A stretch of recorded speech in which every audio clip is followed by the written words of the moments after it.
आप सभी को मेरा नमस्कार। मैं अमर सिंह एक बार फिर आप लोगों के समक्ष एक नए भारतीय सामाजिक मुद्दे के साथ प्रस्तुत हुआ हूँ। आज का जो हमारा मुद्दा है वो है जनसंख्या वृद्धि।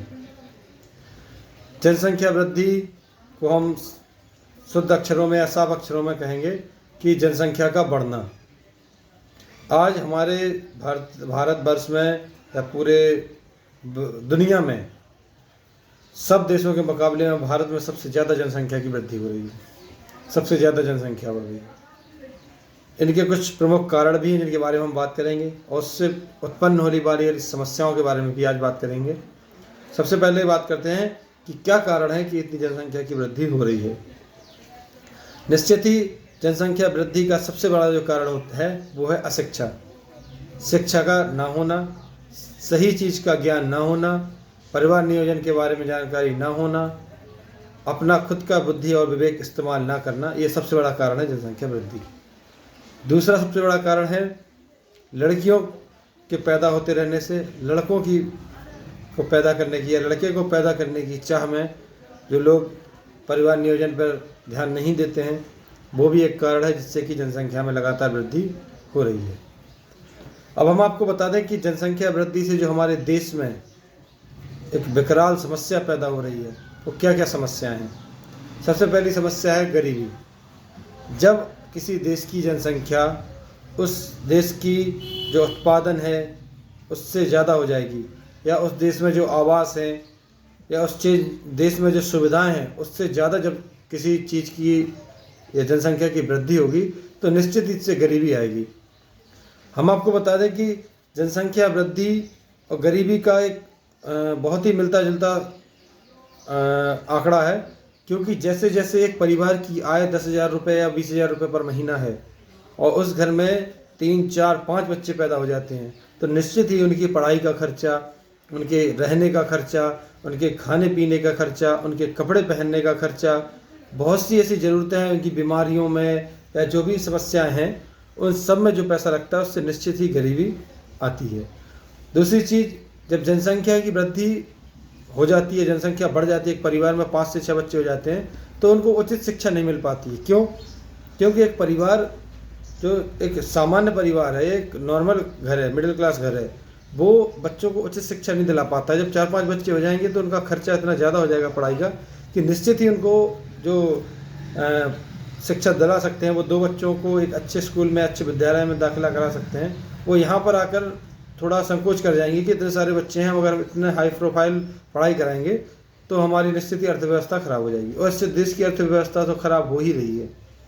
उसके साथ साथ बेरोजगारी भी बढ़ती है। आपको पता है रोजगार सीमित है और रोजगार पाने के लिए मेहनत भी बहुत करनी पड़ती है। जब आप उचित शिक्षा नहीं ले पाएंगे, बड़े परिवार में ज़्यादा बच्चों के बीच आप रहकर अच्छी शिक्षा नहीं ले पाएंगे और गरीबी में दिन निकालेंगे तो निश्चित ही आप बेरोजगारी का शिकार भी होंगे, क्योंकि आपके पास ना तो उतनी शिक्षा है ना ही उतना रोजगार हमारे इस देश में है कि एक घर के पाँचों बच्चे रोजगार से लग जाएं, तो निश्चित इससे बेरोजगारी भी बहुत बढ़ती है।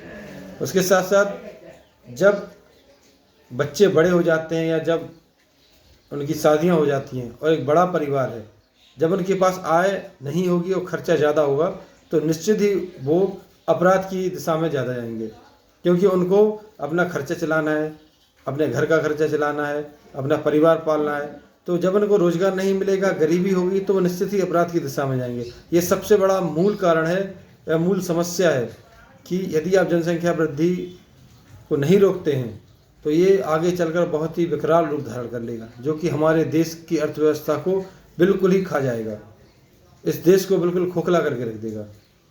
उसके बाद जब आपके जनसंख्या वृद्धि होती जाएगी एक गांव में या एक देश में या एक ज़िले में, तो निश्चित ही वहाँ पर रह रहे व्यक्ति या जो भी अन्य अधिकारी वर्ग होगा वो भी आपको उतना सम्मान नहीं देंगे, क्योंकि आपको जब शिक्षा नहीं है, गरीबी है, बेरोजगारी है तो निश्चित ही आपको सम्मान भी नहीं मिलेगा, सम्मान से भी आप वंचित रहेंगे।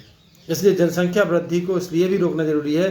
यदि आपको समाज में अपना सम्मान बनाए रखना है तो जनसंख्या वृद्धि को रोकना होगा। उसके साथ साथ सबसे बड़ा जो मूल समस्या है वो है कि जनसंख्या वृद्धि से पर्यावरण पर बहुत ज़्यादा दबाव पड़ता है। पर्यावरण पर सबसे ज़्यादा इसका प्रभाव पड़ता है और इससे बीमारियां या जो हम बोलते हैं कि प्राकृतिक आपदाएं, ये सब होता है, ये सिर्फ पर्यावरण पर दबाव की वजह से होता है। इसलिए जनसंख्या वृद्धि की एक मुख्य समस्या ये भी है कि यदि जनसंख्या वृद्धि को नहीं रोका गया तो ये पर्यावरण को बहुत गंदे तरीके से दूषित करेगी। और हम आपको बता दें कि हमारे देश में सीमित अनाज का उत्पादन होता है। जब सीमित अनाज का उत्पादन होगा और जनसंख्या में वृद्धि होगी तो निश्चित ही बेरोजगारी और महंगाई भी बढ़ेगी, क्योंकि हमें ज़रूरत ज़्यादा की है बट उसका जो सप्लाई है वो कम है। डिमांड ज़्यादा है, सप्लाई कम है, तो निश्चित ही प्राइस इंक्रीज होगा, तो उसी वजह से महंगाई बेरोजगारी भी बढ़ेगी। साथ ही हम आपको बता दें कि जब एक घर में बच्चे ज़्यादा हों, परिवार बड़ा हो जाए, उनकी शादियां होने लगें, तो निश्चित ही आवास की कमी भी होने लगती है। आवास की कमी से मेरा मतलब है कि रहने के लिए अभी आप 2 कमरों में रह रहे हैं, आपके 4 बच्चे हो गए हैं, आगे चलकर आपको 4 बच्चों के लिए 4 कमरा और एक अपने लिए 5, कम से कम 5 कमरे तो आपको अवेलेबल करने पड़ेंगे, तभी जाकर आप एक संपन्न परिवार में रह पाएंगे। उसी तरह सबसे ज़्यादा इसका असर अर्थव्यवस्था भी पड़ता है। अर्थव्यवस्था पूर्ण रूप से ध्वस्त हो जाती है जब जनसंख्या वृद्धि होती है। आज हमारे देश में सबसे ज़्यादा जो स्वास्थ्य विभाग की योजना या सरकार जो योजना चला रही है वो जितना हो सके लोगों को घर घर जाकर शिक्षित करके और इसलिए फोकस कर रही है कि हमारे देश की जनसंख्या में वृद्धि हो सके। 1 या 2 बच्चे, हम 2 हमारे 2 का नारा भी दिया गया है स्वास्थ्य विभाग द्वारा, और परिवार नियोजन के बारे में लगातार कैंप, टीकाकरण, बहुत सारे प्रचार प्रसार भी होते हैं। स्वास्थ्य विभाग लगातार इस पर प्रयास कर रहा है, बट एक नागरिक होने के नाते, एक देश के शिक्षित और अच्छे नागरिक होने के नाते हमारा भी ये कर्तव्य बनता है कि हम जनसंख्या वृद्धि लोगों तक इसके बारे में, इसके डिमेरिट्स के बारे में, इसके कारण या इसकी समस्याएं या उसके निवारण के बारे में उनको बताएं, जिससे कि हमारे देश की अर्थव्यवस्था खराब ना हो।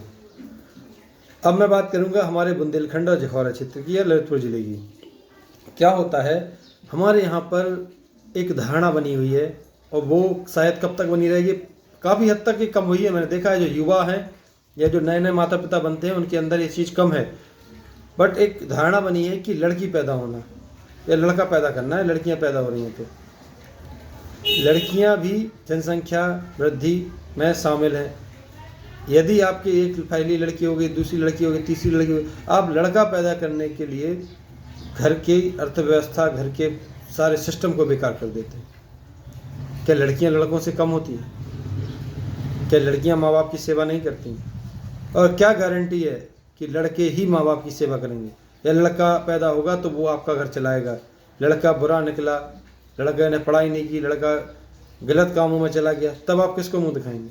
मैं ये नहीं कहता कि गारंटी किसी चीज़ की है, बट क्या लड़कियां लड़कों से कम है आज की स्थिति में? आज जो हमारे देश का इतना विकास हो गया है, एक विकसित देश बना हुआ है, तो उसमें आप ये सोच हटा दें कि लड़कियां लड़कों से कम है या लड़कियां लड़के होंगे तभी घर आगे बढ़ेगा या वंश आगे बढ़ेगा। आज कई प्रदेशों में माता पिता की जगह जमीन जायदाद पर लड़कियों का पूर्ण अधिकार होता है, बराबर की हिस्सेदार होती हैं। हमारे मध्य प्रदेश में ही देख लीजिए आप, निकटवर्ती हमारा स्टेट है जो, तो इसमें आप लोग ये अपने दिमाग से धारणा निकाल दीजिए कि लड़की हुई है। आज भी कुछ पुराने लोग हैं जो लड़की होने पर हताश हो जाते हैं या निराश हो जाते हैं, बट युवाओं का मैं तारीफ करूंगा। आज के जो हमारे युवा हैं उनके घर अगर बच्ची पैदा होती है तो वो निश्चित ही उसको लक्ष्मी का रूप मानते हैं और उसको लड़कों से ज़्यादा प्यार देते हैं। और मैंने प्रायः देखा है, अभी आज के जो युवा हैं, जब कभी मैं किसी से बात करता हूँ, मेरा मित्र हो या कोई भी हो, वो यही कहता है कि लड़की होगी तो बहुत अच्छा है, लड़का होगा तो अच्छा है या बहुत अच्छा है, जैसा ही। और बराबर, हमारे लिए दोनों बराबर है। एक माता पिता के लिए कभी भी दिमाग में ये नहीं आना चाहिए कि लड़का है या लड़की है। हम दोनों को बराबर प्यार करें, हम दोनों को समान अधिकार दें, तो निश्चित ही ये हमारे लिए, हमारे बच्चों के लिए बहुत अच्छा होगा। लड़कियां इसलिए नहीं है कि आपने उनको पैदा किया, लड़कियों की तो शादी करनी है, पैसा खर्चा होगा। वो आपके घर में रहकर अगर आप उनको अच्छी शिक्षा देंगी तो लड़कों से ज़्यादा आगे आकर आपकी सेवा भी करेंगी, नौकरी पाएंगी, अपना खुद का, और साथ में 2 घर बसाएंगी। जिस घर वो जाएंगे उस घर को भी रोशन करेंगे, आपके घर को भी रोशन करेंगे। इसलिए ये धारणा दिमाग से निकाल दें पूर्णतः। मेरा सभी से अनुरोध है, पूरे देशवासियों से, समस्त बुंदेलखंड वासियों, ललितपुर जिले वासियों से कि जनसंख्या वृद्धि को कंट्रोल करें, जनसंख्या वृद्धि ना होने दें। इसमें अपने गांव को, अपने मोहल्ले को, अपने ज़िले को शिक्षित करें, लोगों को परिवार नियोजन के बारे में बताएं और उनको बताएं कि क्या क्या नुकसान हो सकते हैं आगे चलकर हमारे देश में यदि जनसंख्या वृद्धि को नहीं रोका गया तो। बात अच्छी लगे तो बात को अमल करें और लोगों तक पहुंचाएं। बहुत बहुत धन्यवाद। जय हिंद, जय भारत, जय श्री राम।